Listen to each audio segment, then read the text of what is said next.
TESOL presents Free Friday webinars. I'm your host, Shelly Sanchez Terrell. And today we're going to talk about end of the school year activities. Now, for many of us, we're closing a term for our classes, or we might be soon. And so, as we have another couple days or even a few months with a month or two with the students, it's a great time to really get students to reflect and really get them to do meaningful things. You can find the resources at shellyturtle.com/class finale. And of course, you can always go to americantesol.com, our YouTube channel. You can go to youtube.com/user/ATESOL, and you'll be able to find hundreds of recordings. They're free. You can invite a friend. We always have these free every Friday. We've been doing this for years, but you can also get a certification for teaching in TESOL and also teaching children and teaching in with technology. We have online and face-to-face courses, so you can check those out. Many times our students get very restless during right before break, especially if it's the end of the year. They get so excited because they get to see their friends, they get to go on trips. Also because it might be some of the last moments they get to spend with friends. So a lot of time, yes, I am, Peggy. Sorry, I was answering a thing from the chat box. But yeah, a lot of times you have your students get very antsy, and so sometimes, and then we have a lot of pressures. There's pressures to get all the grades in, to make sure that any students that are not passing, make sure they pass. I mean, it's really that time to, as they say, cross the T's and dot the I's, and so that can be very, very overwhelming.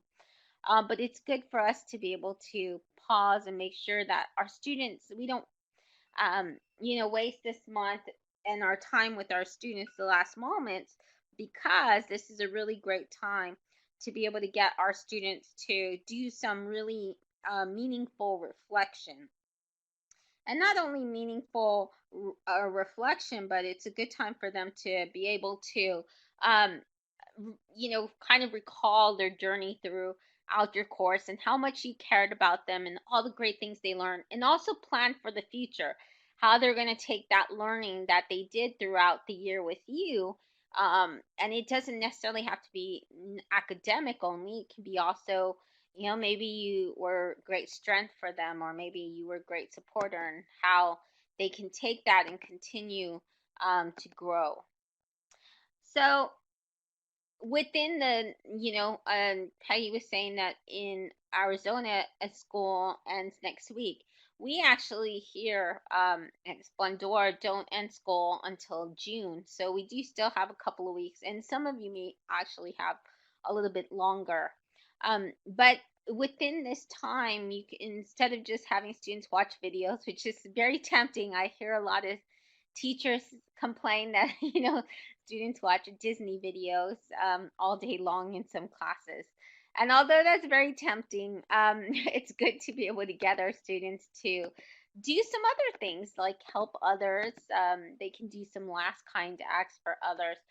Play, go outside and play. It's a good time. If you do have where you're not taking a lot of grading, you don't have to worry so much about grades.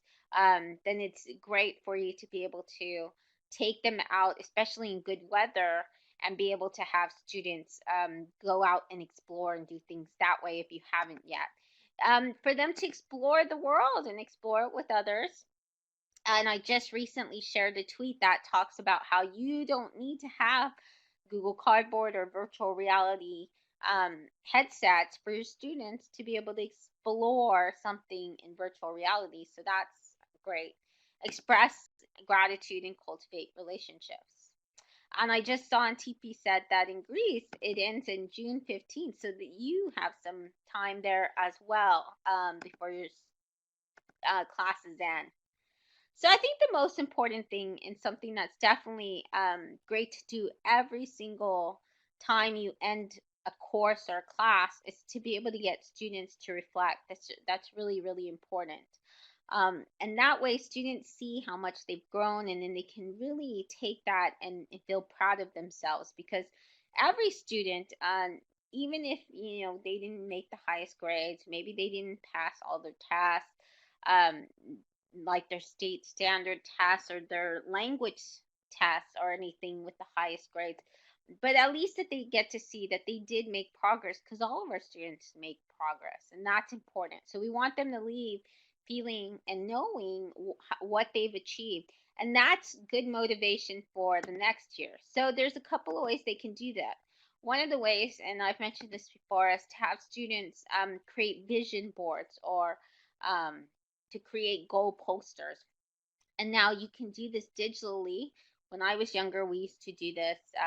We used to do this with actual, poster board and cut out magazines, and it would look something like this, like a collage. And you would put motivational quotes. You would put pictures that really um, showed what your goals were. And these don't necessarily only have to be academic goals. They should be a mixture. They should be some academic goals. So what students want to do for the long term. Maybe they want to study to be doctors, or maybe they just want to go to college, or maybe they just want to graduate, or maybe they want to do really well on a test or something like that.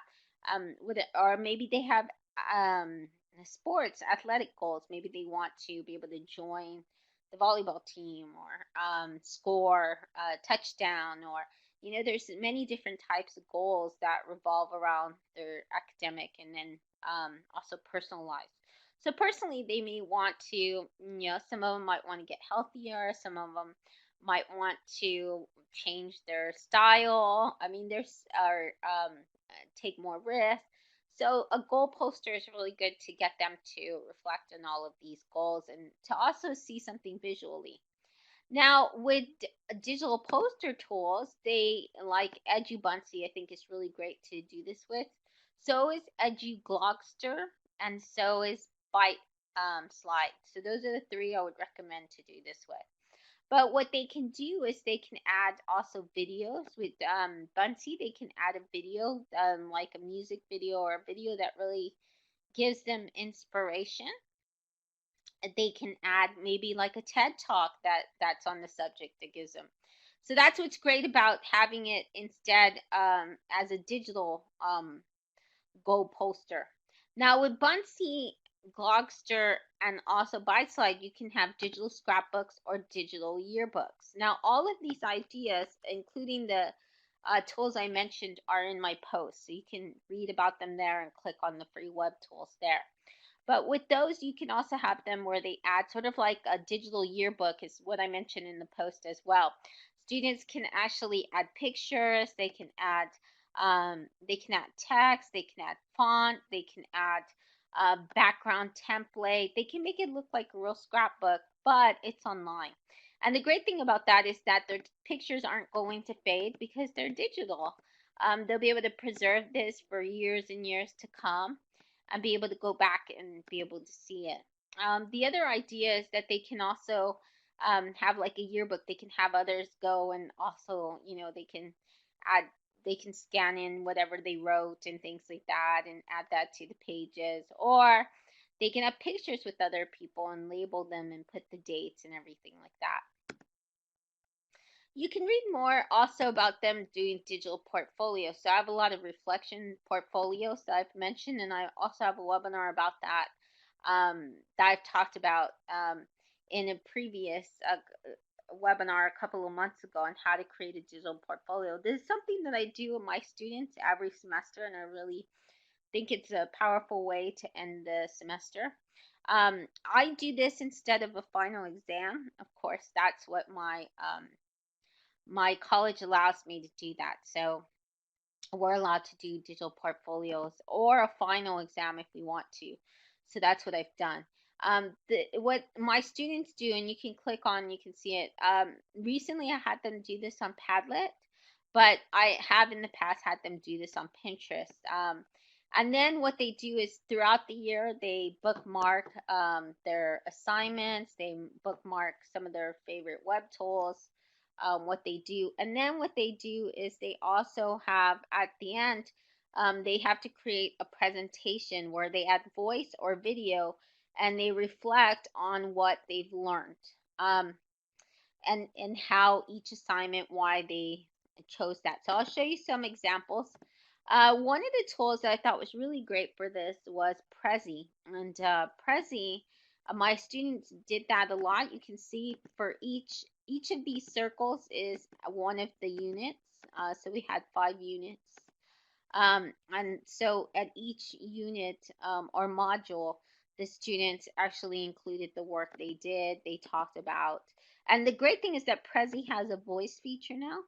So the students recorded their voice. When they click on the module, it has screenshots and links to their work. And then they talked about what they learned in that module, why they were proud of that assignment, and what that assignment taught them, and how they will use that in the future. And then at the very end, they give like a final reflection too. So they got to choose all this, any of the templates. I didn't do this.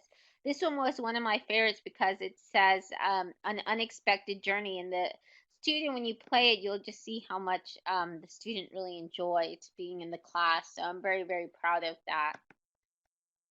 This is what it looks like for the module. So see, she put the module and then she talked, wrote a little tagline, and then you can see where it's the screenshots of her. She created an acceptable use policy, and then she went ahead and put a link to it. A module tool, she created comics and avatars, and so she included those, and you can hear what the voice is. So I really like it. Yes, the new voice feature. Unfortunately, the voice feature in Prezi is only free for I think 1 or 2 Prezis, and then after that you can't have. It also has music though. You can choose music as a background feature, so that's really good about the Prezi. So when it moves along, there can be music playing in the background, and I think that's not limited, but you recording your voice is limited to 1 or 2. So unfortunately, my students can only do this once. Here, yes, exactly. This would be excellent for a Google time capsule to link to. I think so as well, because it kind of reads like that, a digital one as well. So you can actually use my template I used with my students for the past year. The reason why I had them do this is because my students, they didn't want them to register. We wanted to limit the amount of things they registered for. So Padlet, if I created Padlets for all of them, then they didn't have to register. They could just go in and they could create using the template that I already did. So I created a basic template. You can see where the students added their work, which is really good because they uploaded into Padlet. They could have had voice, but they didn't. They just wrote a written reflection instead, which I was fine with because they're language learners and writing is part of the things they have to do.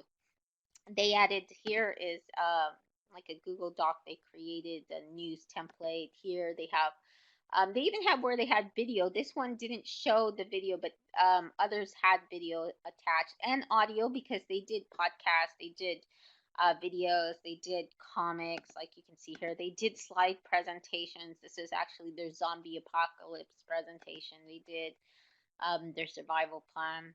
So they did a lot of different things and they attached it and then they talked about it. So the template was to get them to put the different things that we did. Yeah, and it's great because with Padlet you can just you can copy it. So all I did was keep copying it and I changed the name. And then I also put a password. I password protected them, and each student had their own password for their their template. So that's what I really like about Padlet is that it allows you to have where students don't have to register. It's free, and then students find it pretty easy to use. And then the other part is that you can have you can password protect to make sure that, or you can even add the student's email, and then that student's the only one who has access. So that's really great. So some recommended tools and apps for some of the things that I've showed you. There's EduBunsy that I mentioned. There's TAC, EduGlosser, Canva, ByteSlides, More, and PicCollage. But All of this you can make like a, you can make the goal poster, you can even make digital scrapbooks and things like that. But I prefer, of course, Edgy Bite Slide and Edgy Glockster for some of these things. I think you can do a lot more with it. You can create a class moments magazine. So Flipboard's a good way to do this if your students added a class. Maybe they have blogs and they start writing, different types of class moments within their blogs. If you do this with let's say that you work with other classes, let's say that you wanted to gather all of your classes, you could do this really easily and it looks really nice. If they add pictures, then it looks like a magazine, Flipboard does. It doesn't give you a lot of room to edit and kind of make decisions and stuff. It does this for you. So it kind of pulls it together and then it comes with the news line and kind of makes this heading. And that changes depending on what was the latest things that you included in that Flipboard. So what I like to use more, that gives me more leeway with designing and things like that, is using Issuu. So I've mentioned that a couple of times, issuu.com. There's also FlipSnack. FlipSnack's another way to create an online magazine or newspaper.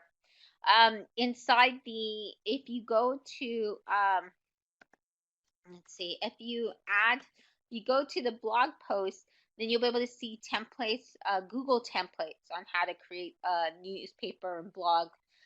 There's about 5 of them that you can use to be able to edit. Your students each can edit and add a section, so that would be nice as well. They could include a thank you to their teachers, so they can, add their teachers, and they can go ahead and they can say thank you to each of them.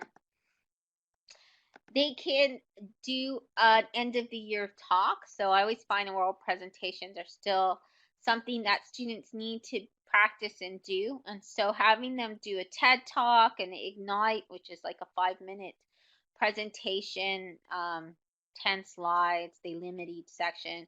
Or Pecha Kucha. Pecha Kucha is another one where it's 6 minutes. Each slide is 20 seconds. So I think it comes out to 6 minutes and 40 seconds. I might be wrong. It might be 6 minutes and 20 seconds. But those are limited, so those are pretty easy to get through within a class. It doesn't take a lot of time. I have students, when they prepare that, that really does help them prepare their oral, skills and things like that. They can talk about something they're very passionate about. That's what I would have them do. Or you can have an end of the year theme where they reflect back on some of their great moments. They can put that within, 10, 20 slides or something, and make it very short. There's also some links that they have, I believe, that are connected on how to create a TED Talk, how to create an Ignite and a Pecha Kucha with students. They can write commencement speeches, and I actually got this idea from looking at Brain Pickings, which is a great blog that has a lot of interesting things. But with Brain Pickings, they can actually see examples of great commencement addresses, and then they can pretend that they're going to be someone famous someday, of course, or someone great, and give their own commencement speech someday, and what they would include and write, what have they learned. Or they can write commencement speeches that they can actually gather together, maybe in a voice thread, and they can share these commencement speeches, or you can put them all on a Pinterest board or something if they're recorded, on YouTube or something, and then they can share these with students attending their grade next year. So, that's usually it's for those graduating and things like that, but they have a lot of advice for students in the future, so they can send that to peers or share that with the rest of the school, share that with parents if you want to include all of these videos together about their commencement speeches. They can provide advice to future students. Now, Antifi, who is in this, maybe she can share a link of hers, because she actually did this with her students as well. They actually added advice to, I think it was third graders in her class, and it was really, really great. So there's different ways you can do this. There's Sway, there's Flovella. Those are great resources that I've seen with this. But the VoiceThread's really good for this too. And you can see this example where each student goes and each student adds advice to a future first grader. And so and that could be something that your students do and put together. Now, if you have a free Educator VoiceThread account, then you can just have each one record. That's what I've done in the past.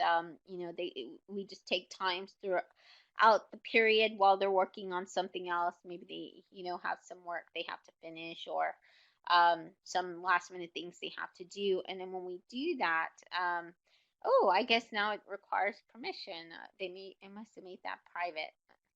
I'll have to go find another example. Thanks for letting me know that, Peggy.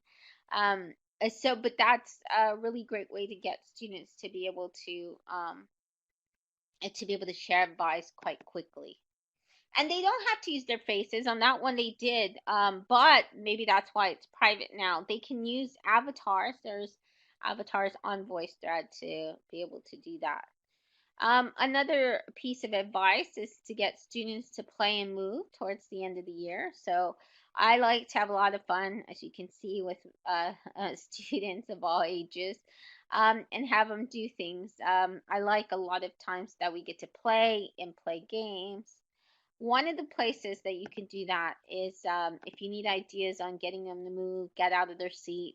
And that's because a lot of times they get antsy. So towards the end of the semester, they need breaks. They need to, they need to move. They need to refocus. And so if you're having classroom management problems, you can use gonoodle.com, and then they can take 5-minute brain breaks. There's a lot of times where they have like them do exercises, and they actually get to do activities, which is with a little video and stuff, and the whole class does it, and it's really great. It's really great for classroom management. So if you're having trouble with that because your students are restless, that's a good idea. Oh, thank you for sharing that. The 5-minute brain breaks on Pinterest. So, and I love seeing the things on Pinterest curated because you can just see them much better. So one of the ideas was take the learning outside. I know in different areas around the world, it's really good weather. So there you're able to take your students out and do things like scavenger hunts, or maybe they can do photo challenges, collages. And there's a lot of things they can do.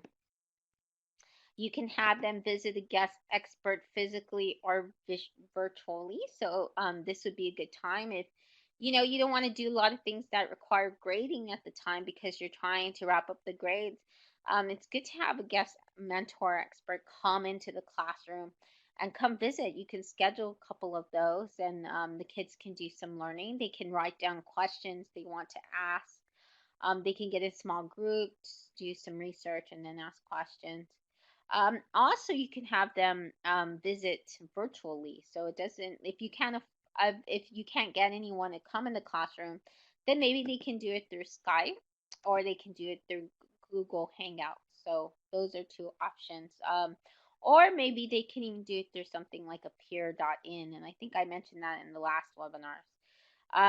So education, Skype in the classroom has where you can find Skype lessons, mystery Skype partners, go on virtual field trips, and you can find guest speakers. So if you're thinking, wow, I would really like to do this, but I don't know anyone who could come and do, be a guest expert, then Skype in the classroom is a really great way to be able to do that, and it's free for educators to get started and sign into that. And Ms. Dressby is saying that last year they had a marine biologist visit via Google Hangout, so that's very, very cool. And now you can also have students go on virtual field trips. So I showed you the link in in Skype in the classroom, where you could go on a virtual field trip. So that's one method. But there's also another one. You can go through Google Cardboard, or you can just use the Google Expedition site, and you don't even need cardboard. Your students just explore the 360 pictures and panoramas. But there's a lot of things that you can do with that.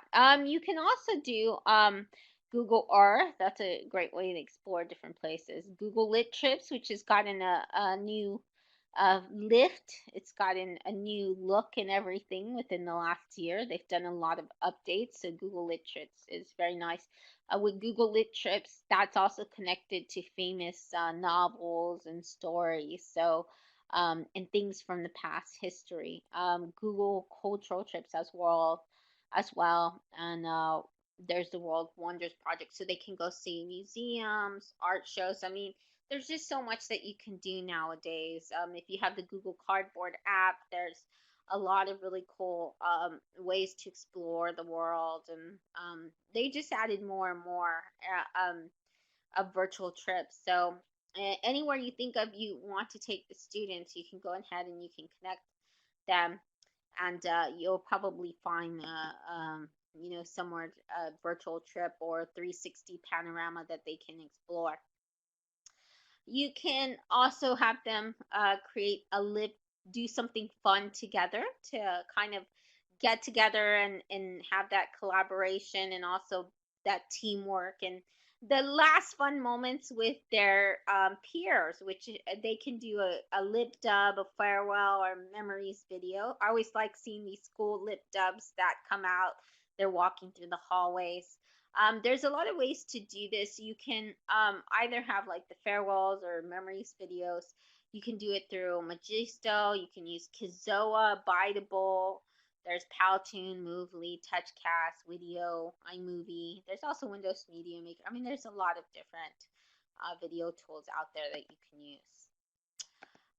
You can have an end of the year letter to your students. So here's one that I really liked from Nicole Anderson Ellis. She wrote this one to her students. So this is something, instead of something having your students do, this is something that you can do for your students. And usually what I do with my students is I'll have a slideshow that I make them. I've done that for years. And in the past, I used to put them all on individual CDs so they could keep them, and they can keep them with I used to upload a bunch of all the photos that we took throughout the year for all the field trips and the fun things that we did together. So, and the students would I would get them to also add their pictures that they took throughout the year with their friends, and so I'd put them all together in one CD, and then I'd give each one of them. Now CDs were really cheap, that's why I did it. You could get a whole pack, and then it would include the slideshow, and the students loved it. But nowadays you can do it much easier. You can just do it on you could use something like Kizoa. You can email them all, link to all the pictures, and there's a lot of different web tools out there to make things much easier.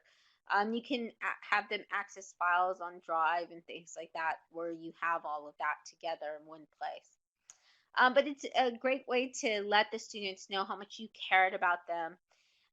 This letter, hopefully you've been able to read through it right now, but I really liked it. And I think that, and while I'm sad that our time is together, share, take comfort knowing that our conversations can continue. So I think it's really great to do these last minute gestures and take the time and show students how much you cared about them right before you go. So that way they realize that.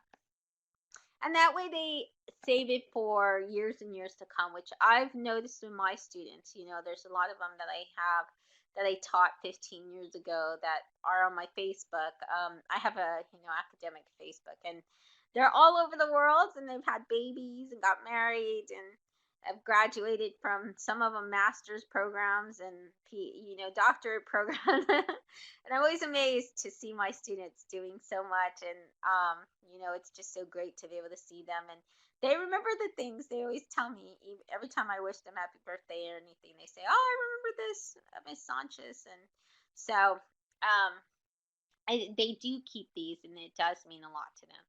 So thank you so much for coming. I hope these were some of the few good ideas that you have, and I hope that you make a lasting impression with your students. There's tons and tons of ideas out there, And of course, you can find them in all updated ones and links. And I'm going to have to go and change the voice thread, but you can find them in my recent blog post. So, and tomorrow there is a Classroom 2.0